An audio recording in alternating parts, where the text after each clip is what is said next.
time. So this is a small group, right? So this conversation today was set up to discuss PTA transitions. A couple things I want to make sure that I mention on the call is show you if you are moving on. So I'm not sure, Christina, if you are somebody that's leaving a role and is going to pass the torch to somebody else. Lynn, go ahead, Christina. Currently treasurer, and I'm the one that set up our Cheddar Up to begin with. And I've been training a few people in it, but most of the time it's me that sets up even all the events for everybody. And I'm moving into president role. So I'll still be doing it, but I'm bringing in some other people that I'm hoping can also help with this. Cause I use Cheddar Up with MoneyMinder. Nice. Okay, great. So that's good understanding. Typically what I do in a learning session is I like to bring people over to the Cheddar Up dashboard. We kind of work through some different things. I am going to just point out a little bit about account transfers just because I know some people are signed up for this and they're going to probably get our recording too. So I'll just point some of that out. Then I did pull up, I made a sample collection today that highlights a few unique features that I think are nice for PTAs. So it has a recurring, it's a recurring fundraiser where you can sell something over and over again. And it also makes use of the ticket feature, which I like to mention because you can use tickets in lots of different ways on Cheddar Up. One is just the traditional, you're going to an event and you want to scan somebody's ticket upon entrance. But the other thing I like about tickets is to think about it in pre-sales on fundraisers. And so that's what I thought I might show as well today. I do have a couple, we have a new peer-to-peer fundraiser, a whole set of feature set that I'll touch on a little bit too. And then with that ticket sale, that goes into what we call point of sale. So I don't know if you do any point of sale, Christina, but that is when you are selling in person direct with someone. So I'm happy to talk a little bit more about that as well. Is that something that you do, Christina, already with your organization? Yes, I've been doing it at multiple events. We've also sold tickets for fundraising events, and we've been using it quite a lot, as much as I can allow it to be done. Our event person isn't in here, so I'm usually supporting her doing it. Great. Okay, well, let's talk a little bit about that then when I bring up the dashboard, because maybe there's some tricks that I know that you don't know, or maybe you have some questions or things like that as well. And so, yeah, so let's make the use of your time. If you are moving on, so this is something you may even want to think about too, Christina. If you are currently in one role on the platform and you need to move into a different role, there's a couple of different ways you're going to want to think about that. If you are the account owner and you're going to transfer it to somebody else, you need to do that here in our profile. So and this is very important for anybody that's transitioning off of their account, especially if you're completely leaving the organization. You would want to come over here, click on profile, and then there's a couple different places that you want to look at. So if the email and password is going to stay the same and just a person is transitioning, in that case, you're going to need to update account details, which you come here to account details and you can change first and last name. If though, however, you're completely leaving the organization and you need to transfer this account onto somebody else, you're going to come here to this blue button that says transfer account.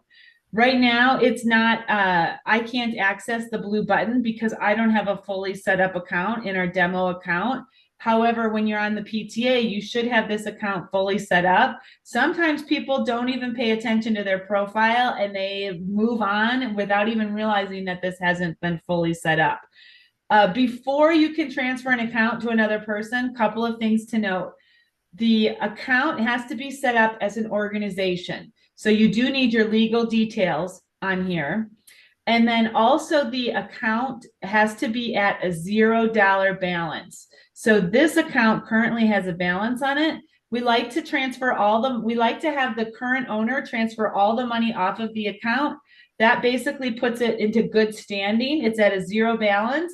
And then you can pass that account on to the next person and not worry about the fact that there was $300. It never got transferred off. Who's going to be responsible for that, right? It's a way to kind of keep your account nice and clean. When you're the person moving on, get that balance down to zero and then go in and transfer the account. The balance has to go to zero first. Sometimes you may have alerts on your account. You want to come over here and check alerts and check and see if there's anything that's specifically impacting your account. Often, if the full details isn't set up on an account, you'll need to fix that and make sure that you do have your EIN and all of that put into the system. So Lynn, that's the same case for any nonprofit. If you're an organization or a nonprofit and you have an EIN, you do want to make sure you're an account that is an organization type account. And then you'll want to have your address and your EIN number included in here. If you're a manager and you want to then become the account owner, there's only one email associated with you. So you would need to remove that email as a manager. Then you could come in and add it in here onto the profile. Big thing is though, this transfer account button is super important. If you get stuck, you can send us an email at friendlysupport@cheddarup.com. Once in a while, there may be something with your account that doesn't put it into good standing, and you may not be able to determine that on your end. So you can reach out to us. But the really important thing is make sure this profile is up to date. Okay, go ahead. I have a question. So yeah. We set up emails that are specific to our PTA. So I have a generic, like a PTA treasurer email in here, and it is assigned to me. If right now I just want to change that to president so that our new treasurer who's coming in is going to be overwhelmed by a lot of things, doesn't want to get all that, am I able to then just change the email without doing the account transfer? You can. Okay. When you do that, you'll come in as treasurer. Yes. Into the system, right? Use that original email address. You are going to still need access to that email. So instead of doing a transfer account, you're going to update the email. You'll come over here to email and password instead, and then you can reset the password. The trick is when you go to reset this, it's going to confirm that you're the owner of the current email. Yes. So you need access to both email addresses when you go and do that. So perfect. Come here, you can go to reset. It'll send an email to the treasurer at PTO.com. Yep. You'll go into that email, you'll confirm that.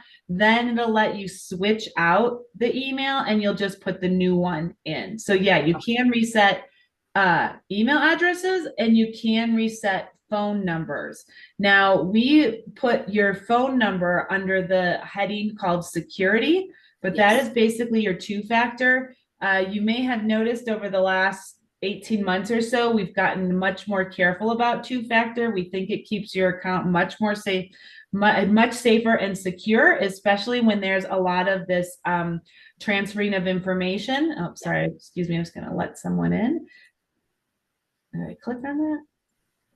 Oh, I've got so many buttons like we were just talking about. So I want to make sure I let that person in. I just set up a new computer myself. So yeah, so if you get a new phone number, that's a really important thing to note because sometimes people will move on. They don't update the two-factor. Now you've got two-factor sitting on some old person's phone number. That person you can't even get a hold of.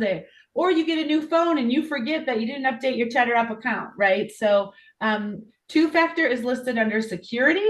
If you just need to remove a phone number and put a new phone number on because you're keeping the same email address, I do recommend that the two-factor security is always set up with the current account owner. So just make sure if you move on, email address stays the same. You're updating just name. Make sure that you get that phone number fixed too.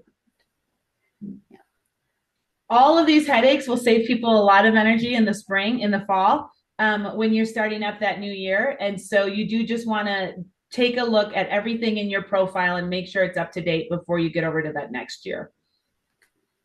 Hi, Anna. Thanks so much for joining us. We're just talking a little bit about account transfers in Cheddar Up and a few different ways to think about if you are transitioning out of a role or not within your PTA, what you might want to consider when you move off of your role and perhaps off of Cheddar Up, right? So we talked about transferring accounts, and I did just want to point that out. I'll point it out to you real quick.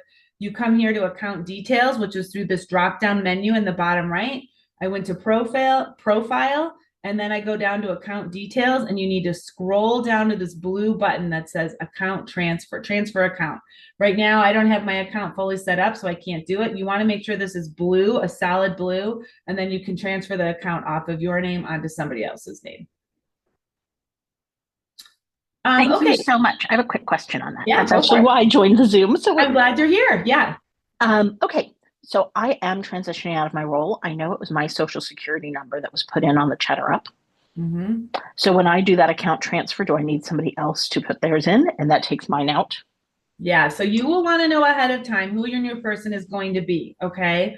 Now on your account, is your email address unique to you or is it an organization email address? It's our organization. Okay, so, and is your phone number currently on the account? That's a great question that I don't remember, but I will check that. That's what we were just talking about 2 minutes before you got on. So make sure you check. You need to come over here to the bottom right-hand corner, or top right-hand corner, click on the drop-down arrow, go to profile, check the email, check the security. When it says security, that's the phone number, two-factor authentication. Go here and you'll see what number is on here.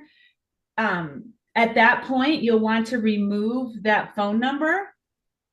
And then I'm trying to think in your instance, because you will still have an email address on there.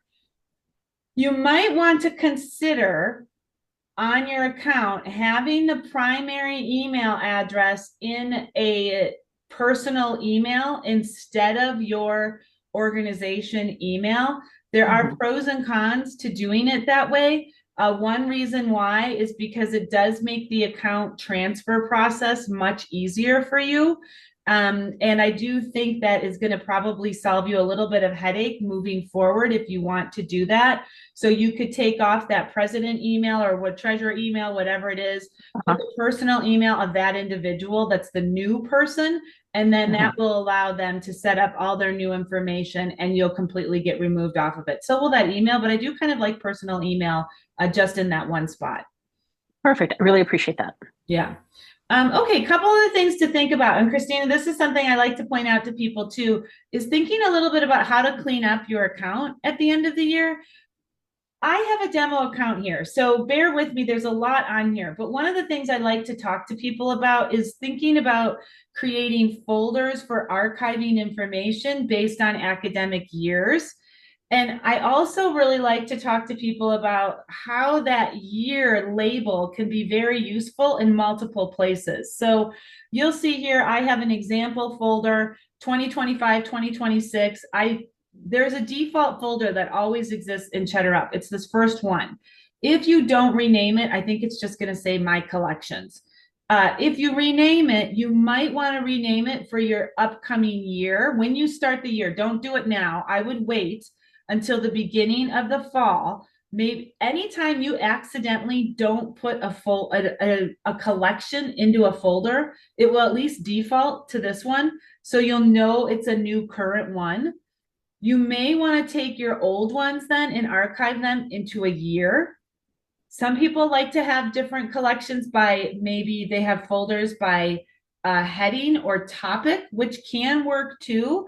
But I do sometimes recommend, depending on how much you're using Cheddar Up and how you organize things, you might want to consider the yearly archive as well. You can make copies of any of your Cheddar Up collections and then put a new year on them if you have something that you know you're going to use repeatedly. But can be helpful on reporting too. So not sure if there's a way that you already do it, Christina. Have you done it by the years or a different way that you like to do it? Oh, you're on mute. I think I can unmute you. This was our second year in, and so I did have like a closed kind of archived for last year, which I will probably now update to the new year. And I do have labels that I use in the titles for the year, but I have like our general PTA, and then I had like current fundraisers, current programs, and then I have the closed. Yeah, that's smart. Yeah. Anna, one other thing I forgot to mention to you too, when you are moving off and you go to transfer that account, whatever you're doing, if you're gonna, like I mentioned before, if you take off the like president or treasurer email, put on a new one, anytime you're making all those account transfer, you're taking all those account transfer actions, you do need to make sure that the balance is at $0. That's a security measure because we wouldn't want somebody to go in there with money on the account and any random person be able to go and just switch the account over to their name, right? So you will want to make sure your balance gets down completely to 0 and then go ahead and do the account transfer process as well. Okay, do I need to build in time to do that account transfer to make sure the balance is zero, or can I just kind of like PayPal go in, transfer the funds, even if it's in progress? Can I then do the changing everything? So you do need to think a little bit about that. That's a good question. So if you have collections that are kind of running throughout the year and you know that money keeps on getting put on them, like people are constantly paying on a random collection that you keep going, I would recommend at some point closing that collection so you don't accidentally get a payment on when you thought you were ready to get your transfer done. You might want to close your collections for a few days, go in, get all the pending payments completed, because if it's a credit card transaction, it'll take a couple of days, right, to pend. And then you don't want that balance to pop back up on the day you're ready to transfer. So it does help to close collections for just a short amount of time. If most of your collections are pretty quiet and you're not getting a lot of activity on them and you're already at a zero balance, it probably won't be a big deal. But sometimes we do see groups that have pretty consistent collections that constantly have money put on them. And then they get into this catch-22 because they can't shut down any of their collections to get to $0 to actually get the transfer done. So it depends how your organization's run, but you might need to plan a little bit ahead on that. Perfect. Thank you. Yeah. Okay, yeah, so that's one of the other things I like to talk a little bit about is how you start to think about labeling your collections, your folders, and how you can kind of build from year after year and considering reporting if you want those years on some of your different labels. One of the other things I wanted to mention today too is talking a little bit about some of our more of our team features. So I'm not sure what plan you guys are all on, but right now I am logged in and I am on the team subscription plan with Cheddar Up. And so this allows you to have access to all the different features that Cheddar Up has. You can see here that you do have an opportunity to add managers. Not sure if you've played very much with our group page yet, but we have a really nice group page where you can do a lot of unique, you can build a really beautiful website. I can show you an example of that.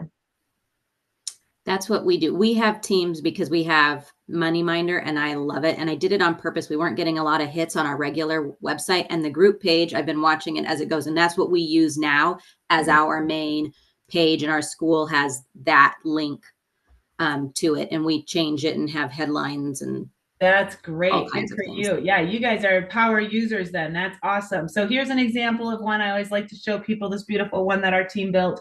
Couple of things to note on your group page is the you've got your own unique URL on it. And there was something else I was just thinking I was going to mention. What was it though? Oh, so if you're using the group page, have you accessed all of the different features in the brand kit? You've played with that too?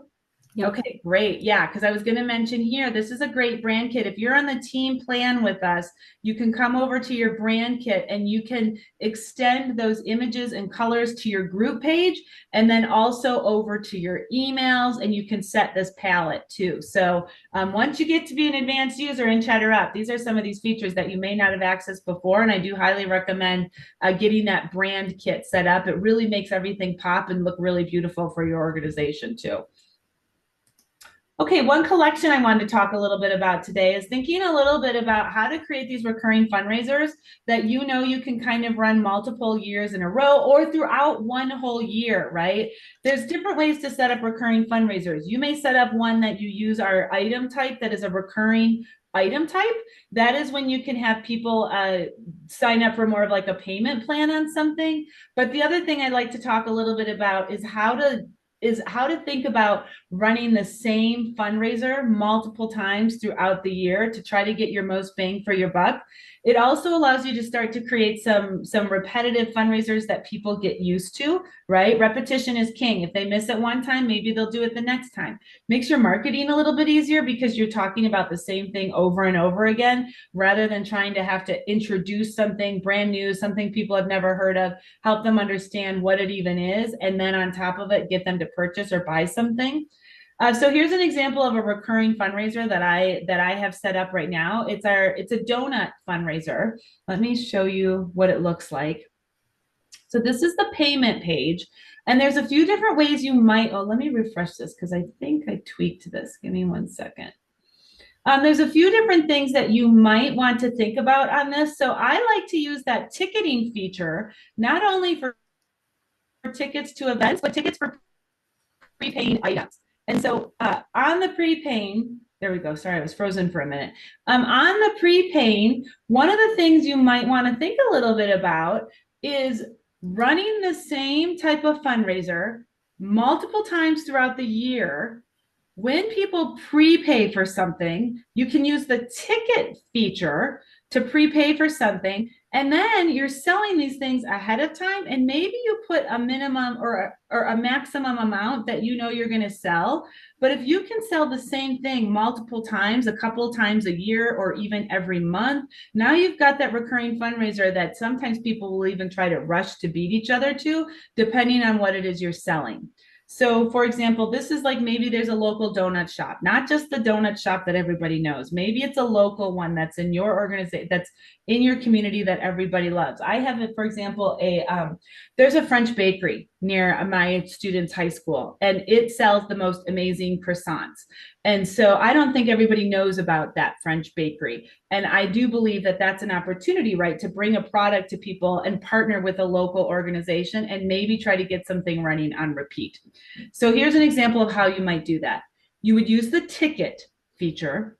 The ticket feature then gives you a QR code, and you don't have to have your back end list created ahead of time when you're going into the manage page and trying to like find what people have paid for ahead of time. They could just come with their ticket. You can scan their ticket and you can give them the merchandise. If it's food, like I said, it's maybe these glazed donuts that you're going to sell ahead. Now, a couple of things I did a prepay on this. And then what you can't see is there's a hidden section here that would be the day of. Maybe I'm trying to sell 50. I know that I always give 50. I sell as many as I can ahead, and maybe I have 10 dozen on the day of, or whatever, right? It's kind of however you want to think about it. But what I could do on the day of the event is I could switch this and I would remove the prepay. I have a certain time that I want to allow people to actually buy this prepay item. And then if I need to sell something in person, I can show just my fixed price items all on the same collection. Does that kind of make sense where I'm going with that? I'll stop because I'm not sure if I've explained that perfectly, but the idea is using tickets to pre-sell items that gets people through a pickup line a little bit quicker than necessarily a checkoff on the back end of like a spreadsheet. We've used that for some of like our, in the fall when we do not necessarily carnival, but we do a trunk or treat and we sell concessions. And so you can sell once you're there, you can buy once you're there, but we will do the prepay. But then we usually have done it like in terms of giving them, like sending them tickets ahead of time or whatever, or they show us their little receipt. But this, knowing that you can give them, they can just show their QR code and something like that. It makes it really nice. Yeah, so the QR code is helpful. So let me show you this one then. So this is a ticket with an actual QR code that you use our mobile app for, and you scan it. So I was talking to somebody, I don't know, maybe it was a couple of weeks ago on a learning session, and it was a PTA that sold pizza multiple times throughout the year. I think they called it Pizza Palooza or something like that. And they use the ticket feature so that people, that the day that they have all this pizza sitting there, people are prepaying, they're purchasing a ticket, and then you're just sending all the prepay people to a different line. And all you're doing is using the Cheddar Up mobile app to accept a payment, or pardon me, not to accept a payment, but to scan a ticket. And now all those people that already pre-ordered, they're getting their food quicker. You're driving them to the prepay because they like the convenience a little bit more. And then on the day of the event, you're not selling those tickets anymore. They have to go to a different line, which is going to move slower, right? Because someone's got to check them out. So the idea is getting as much as you can sold ahead of time. It also helps you understand your numbers a little bit better and how to prep, right? But it can also make the payer experience faster and easier too. And if you can get a hot item that you know people love, put a limit on it so it can sell out quickly multiple times throughout the year. So let me show you this one on the back end so you can kind of see what I'm talking about. Okay, so I'm back over and into our dashboard now, and I'm logged in as that organizer view. Before we were looking at the payer view. So let me pull this up. Okay, so this is our recurring fundraiser that's going to sell donuts all year long. I don't have all the details in here perfect, but the idea is there's one Friday a month that you can get these donuts. I put them on the third Friday of the month, right? I put the dates in here. Now, from an organizer standpoint, you'll need to do a couple of things. You'll need to consider the different ways you want to organize your items. So let's look at our items.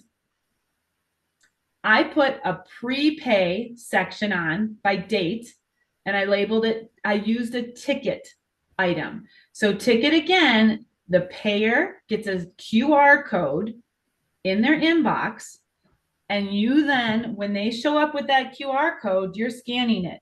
The nice thing is, and I can show you what this looks like from a managed view too on a different collection, but the nice thing is when you're scanning tickets, it's a very fast transition process. You can, even on the manage page, you can have that QR code on your end too. So you could even it's almost like Chipotle, right? You've got everybody's placing their orders ahead of time and people know to just go to the cart and grab their own meal. You could even get to that point where you just have everything already sitting out. I like to scan it and make sure that people aren't grabbing each other's stuff. So I would probably want a little bit more control over that. But the idea is that you're going to pre-sell using the ticket feature. So let's look at this one here. And what you could do on the same collection, you could use the same collection all year. After each date passes, hide those, copy them for the next month. And now you've got one recurring fundraiser for the year. So you can see how your donuts sold in April versus September, right? It all sits on the same collection from a reporting perspective, but you're changing the date so you know which items you're selling on which date. So one thing I did here, you'll see this says edit ticket. So this is a ticket item type. You can set quantities on these and you can go unlimited. I kind of like the idea of trying a limited quantity to see if you can get people to sell out in a prepay event. The next time, if you know you need a little bit more, you can keep on upping, right? Find that magic number where people feel like they need to move fast to purchase something. It's also depending what you're going to sell, and you got to find something good that people are going to like. But I do like that local opportunity there as well. Okay, so you've got your ticket name. I'm basically just adding a date to each one of these. Your description is going to describe what it is. We've got that image in there. And then your settings, do you want to allow people to purchase how many? If you know it's a hot item, maybe you do need to put a limit per person quantity on it or not. And then the nice thing on a ticket, somebody could purchase 3 tickets and they could send those to 3 different people. So if they wanted to, other people could go and pick up a dozen, another person could pick up a dozen. It's really kind of up to the payer to decide, are they going to claim all of them themselves or do they want to share these with other people? So that's a ticket. Is anyone else familiar with the ticket feature in Cheddar Up? Have you used it before, Anna or Lynn? Have you used it? I haven't. We're a very small PTA. We don't do a whole lot. Got it. Okay. Yeah. Okay, so that's something that I like to talk about, just to think a little bit about how to get people to move a little bit differently, right? Now, on the day of the event, you can still sell items on the day of. Right now, I have these hidden because when the collection's displaying to others, I don't want that to display. But on the day of the event, or maybe a day or two before, I might go in and hide my ticket items. And then on the day of the event, I can have these displaying so that I can handle the in-person payment process as well. And then again, you might think a little bit about how you set this fundraiser up. You have a prepay line for people to just go and grab their donuts. And then maybe you have a separate line on the day of so people can go there. The other thing I like to talk to people about, if you're going to try our point of sale or this ticketing feature, you may want to have one more person that's a troubleshooter. So sometimes you might have 3 people sitting at a table. You've got your pre-purchase person, they're just scanning tickets. You've got your day of, they're going to buy in person, and those people are going to have to wait a little bit longer. And then you've got your kind of admin manager person that's just troubleshooting anything that might pop up to get those people out of those two lines and move them over to like a customer support line if you need it. The third person, that's kind of your manager, your helper, they're just in the manage view of a collection, and they're the ones that are just making sure they're troubleshooting, they're finding tickets, they're downloading things, they're just kind of helping out from a customer support perspective. That's three people, which I know sometimes is easy to do and sometimes is not so easy to get in terms of your volunteers, right? Has anybody used our event code feature? That was something else I was going to mention too on getting people to help. Yeah, Christina, you got it all. You can run this one for me. We should trade places. Anna, have you heard of our event code? Or Lynn, I can show you guys what an event code is. That's a way that you can get individuals that might be helping you on the day of an event that you don't want to add them onto your account as a manager. You instead just need them to help out on a single day. There is something called an event code that you can share with them. I had no idea. I wish I would have known this. So this is very helpful if you have individuals that are helping, but they're not actually in Cheddar Up. They don't have a Cheddar Up account. They're not a manager. They're not any of those. So when you create a collection and you're ready to, and you've shared it, it's public, you can come here on your share page and you can go over to this button that says share an event code. Now the event code is super handy for in-person events, just like we were talking about, whether or not you're going to get scan tickets or you're going to take payments in person. Now, a person that's your helper, your event worker, we'll call them, your event volunteer, they would download the Cheddar Up mobile app. They just go into the app store, they look up Cheddar Up, they put it on their phone. They don't need to make an account. They don't need to do anything else besides download the app. Then you, as the person that set up the account, that's set everything up, you're an organizer in Cheddar Up, you've got access to everything. You come here to your collection and you click on new event code. The event code now is going to be this unique code. You can also access it with the QR code. Your volunteer now, all they need to do is scan this QR code, and on the mobile app, they are going to be able to see this collection and take in-person payments or scan somebody's ticket. The nice thing is with this feature, these are your individual volunteers who are just said, hey, I'll come help you on Tuesday. What do you need help with? They're not managers. They don't know hardly anything about Cheddar Up. They're not in there every day making all the collections and things like that. But they're very good at just coming on the day of, you know, they show up, they do the job and they walk away, right? They don't have to make an account. You can still, their name will go on it, so you will know who's the one that was responsible for scanning those tickets or payments, but the volunteer doesn't really need to do anything else besides download the mobile app. So this is, again, really, really, really helpful when you're going to do any sort of in-person collection, whether payments or tickets, they can help out with this event code. Okay, I have a couple other features I was going to talk about today. But I'll stop here and see. Does anybody have questions talking about ticketing, point of sales, different ways to use ticketing? Anything else on that? Nope. Okay, one last thing I was going to talk about today is I have two other things I wanted to talk about. One, I wanted to talk a little bit about our gift card center. Not sure if you guys are familiar with that.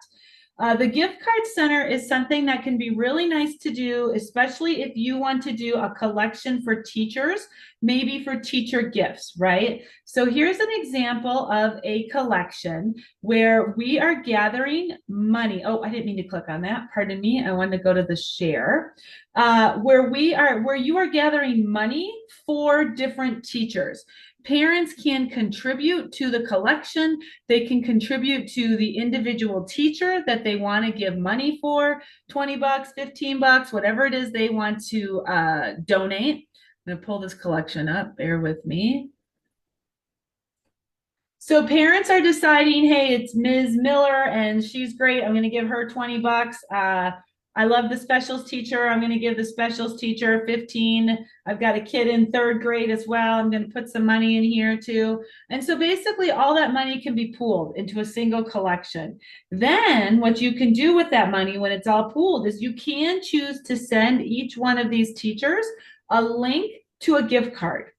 Now, what will happen is when the money sits in the collection, you can then go to the collection, and instead of transferring that money off to a bank account or a checking account, you'll instead transfer that money to a gift card for the individual. I don't know if this one has money on it, but let me look. Yes, this one does. So here, this is all that money coming in, right? Different people have given money to the central collection, and now I want to just transfer money over. You'll do that here from the balance summary, and you'll come here to send a gift card. Now, when you send a gift card, my account is not fully set up because I'm not a verified user in here. This is more of a demo account, but you can, if you want to check and see how many different gift cards we have over 150 different gift cards. The beauty of this gift card is that the recipient is the one picking. So the recipient gets an email, and you've told them you have $150 on a gift card. You have $200. You're setting the amount for each one of these individual staff members. And then the recipient gets this email, and from that email, they go in and they pick from one of these gift cards. They can pick whichever gift card they want. They can split up the money as well if they want. And so this is really nice in group giving, especially if you want to make it an easy process for people to just gather money and distribute out. You might want to look at this gift card feature. So this is when you're transferring money in a collection. Instead of to a checking account, you're going to transfer it to a gift card, and each recipient gets to pick. Have you used that one before, Christina? No, I was wondering about what it did. I would have to like look into how we like show that on all of our records for accounting purposes. And we have we do give gift cards, but we can't give them as the PTA. So we would like reimburse somebody potentially for purchasing a gift card for like our teacher baskets or something like that. But because there's different rules for how it looks in the money account. So I'd have to take a look at that, but it's an awesome feature. Yeah, you can do a lot of different things with it. The other thing too, thinking about reimbursement or things like that, there is a prepaid MasterCard option. So if you ever need to send people, if you don't want to give them access to your own central organization credit card, and you need to just send people a budget of 150, of 200, of whatever. This is another thing that you could even do with your volunteers and say, great, this is your prepaid card. We're going to give you this budget, right? And then you can transfer that money over there too. So different ways to think about it, right? Everybody's got, for sure, on the accounting side of things, there's always a lot you need to think about on what works best for your organization. But this is a nice feature that some people aren't aware of or aren't using, and that you can kind of play with and make it work for your group as well. Okay, one other thing I wanted to mention. I wanted to talk a little bit about peer-to-peer. Not sure if anyone has tried that yet. This has been a big new feature set that we launched this year, and it's been something that we've been really excited about. We're always open to feedback on it. It's still a relatively young feature set, so if you do use it and would like to see adjustments or things like that, please let us know. But the beauty of a peer-to-peer fundraiser is going to allow you to have, instead of one collection page that you might do in the past, this one now allows you to add participants. Every participant can have their own unique collection page. So, for example, and we're also adding, you can do 3 different things with it. You can sell items. So maybe you're going to do a plant sale, and every grade and every kid is also going to do a plant sale, right? Each kid could have their own unique page. You could do it per grade if you wanted to, because you can set this up in teams. You can just do direct donations. So maybe you have a direct give campaign every year, And instead of having a single unique link, you instead want every kid within your school to try to raise $100 or $150. What it does is it's going to tap into the power of network, because now every single individual that is also collecting on your behalf will have their own unique page as well.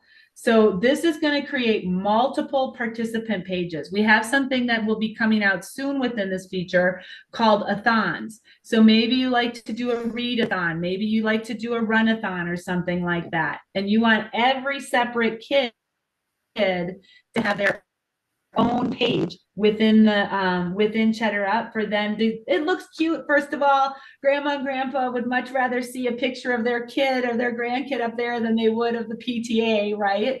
And so I'm going to show you guys an example here. But this is a really nice feature that you might want to tap into, especially if you're an advanced user. I think you'll find this a pretty unique or a pretty fun fundraiser to run. And again, it's going to tap into the power of people. So here's an example of a peer-to-peer. This is one that is an item sale. So you're choosing the item that you're going to sell, and then you set it up here for each kid to have their own unique page. So here would be each individual participant. You can have a participant leaderboard, see who's raising the most money. You can show all the different donors or not. It's up to you. You can customize this little button here. You can show your goal or not. Every participant has their own unique page with their own unique URL. And you can do a few different things with this. Go ahead. Do we set up each individual participant page, or is that like, how does that work? Because, and like, is there a limit on that? Because when we started our first jogathon this last year, and we're going to do it again, but I was like, I can't do, you know, a page for everybody yet. And for me and one other person, I was like, it would be too much of a nightmare for me to figure out how to do it without that. But for this, I mean, I still would wonder how, because we have over 700 students, because we're a school of choice within the public school. So you our can school handle is it via higher. Sorry, I feel like we're having a little bit of a delay here. There's two ways you can handle it. When you add your participants, if you have their name and email address, you can upload them in a bulk file. So typically you may be able to get a name and email address from the individual teachers, and you can add participants via CSV file. You could do all of them at once. You could do one class at a time if you wanted to, if you want every kid to have their own unique page. Now, if you decide that's a little bit too much for you and you'd rather maybe just do it by grade, what you could do is you could use your unique email address for each teacher at the classroom level, and then they can raise on behalf of that class, right? So the participant page, maybe the teacher is going to upload a picture of their classroom instead of one individual kid, right? You can tweak how personalized you want those pages to look too. So here, you don't have to display this image if you don't want to. And you don't have to display this image either. You choose on the participant page when you're building the fundraiser whether or not you want to get this personal or not. If you don't, then this might just say support Ms. Wilson's class, support, Ms. Brown's class, something like that. In that instance, then you would only upload just the teacher's name and email address and do it by a per classroom basis. If you even wanted to do it by grade, you could do the same thing, just pick one unique email address per grade and then do it the same way, and maybe turn off some of these images to keep it a little more basic too. Okay. Couple different ways you can play with it. You can go all in, or you can go back up a little bit, because the administrative side of it, you need to make sure that you can still stay safe on all of it, right? But Thank I you. would definitely recommend I would definitely take a look at it. I think there's enough there right now that it may really simplify what you've been doing and still give you that leaderboard experience, multiple pages that the teachers can share. You know, depending on how your school communication works, if teachers are often trying to help by resharing things that you ask them to share, you might want to give them that unique link, and then they're trying to get people to share too. So a few different ways you can play with it, but it's up to you in terms of how you want to set it up. Okay, thank you. And when you do that, just to point out, you do come to, I just want to make sure I point that out one more time. You come to collections, you come to create a collection, and then you go here with peer-to-peer. So again, the primary difference between a general collection and a peer-to-peer fundraiser, you're going to have one general page with multiple pages underneath. Each participant has their own unique URL, and a general collection, which is our classic collection builder, it's a single URL, a single web page. Let me see what else. That's about it. Those are the basics that I like. Well, this isn't really a basic. So this is what I like to cover in this PTA transition conversation. I really just wanted to point out a couple different unique features in the Cheddar Up platform and make sure that we also covered how to transition off of your role, right? But then I like to talk about thinking a little bit about point of sale and ticketing in some unique ways. Taking a look at that peer-to-peer fundraiser and seeing how that might work for your organization.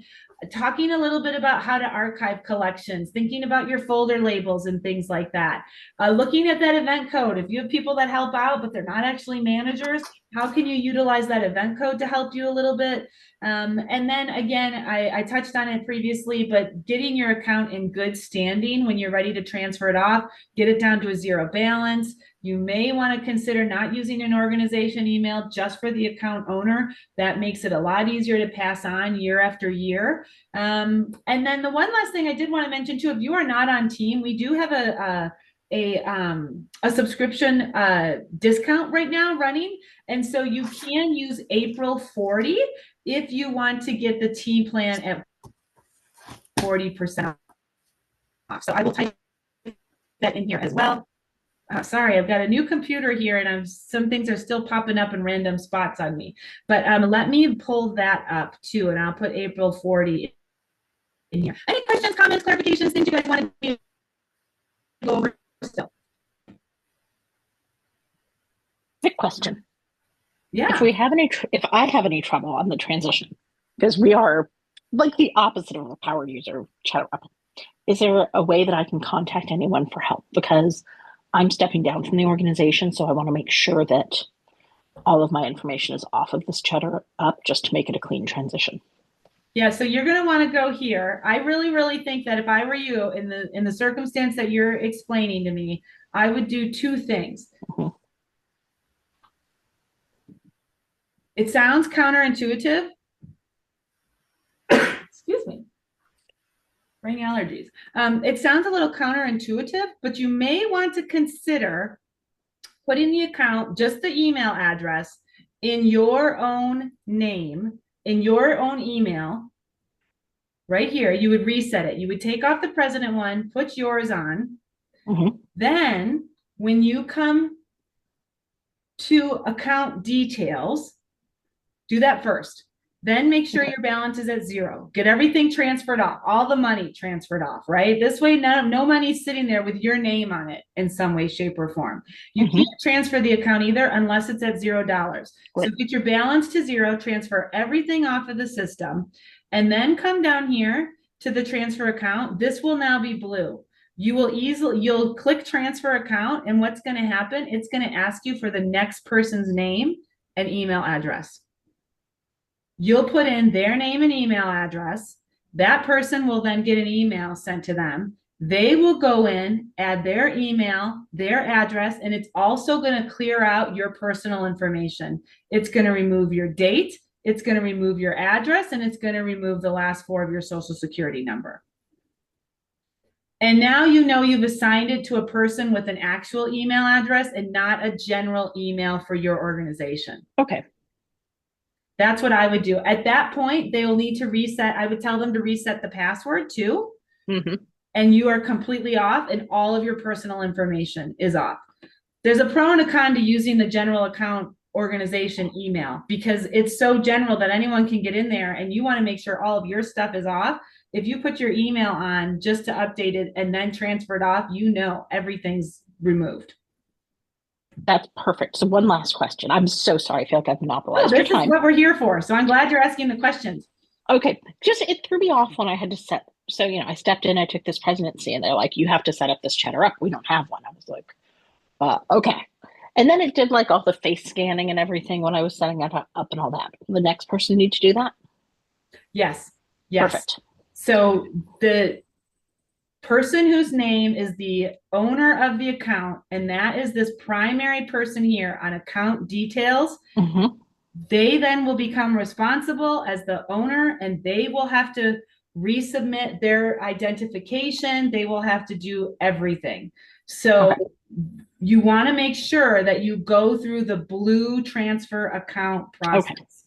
Sometimes people just come in here and they change an email or they try to just edit a name. That's not, if you want to clear everything out in one fell swoop, I think is the phrase, right? You'll do that here using the account transfer. That's why I would say to you, go to email, put your own email on it. Now it's all completely in your name. Transfer everything to 0, then use the account transfer, and everything's going to clear out. I appreciate it. This has been fabulous. Great. Good. Okay. If you get stuck, I always like to tell people that too. We are here via chat. People can help you on chat. We're here Monday through Friday, 8 a.m. to 5 p.m. You can just click on that left-hand orange button that says help and click on that. And then also you can reach us via Cheddar Up, friendly support at cheddarup.com. Trying to pull up. This has been, oh, here we go. Okay. Bear with me. Friendly support.